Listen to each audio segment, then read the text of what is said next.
செகமாயுற்ற நகவாழ்வில் வைத்த திருமாது கர்ப்பமுடலூரே தேசமாத முற்றி வடிவாய் நிலத்தில் திறமாய் அளித்த பொருளாகி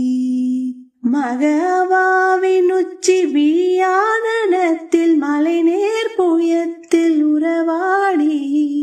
மடி மீதடுத்து விளையாடி நித்த மணிவாயின் முத்தி தரவேணும்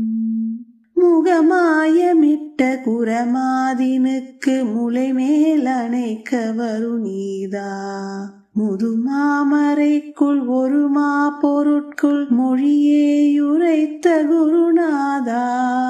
தகையாதெனக்குள் நடி காண வைத்த தனியேரகத்தின் முருகோனே தரு காவிரிக்கு வட பாரிசத்தில் சமர்வேலெடு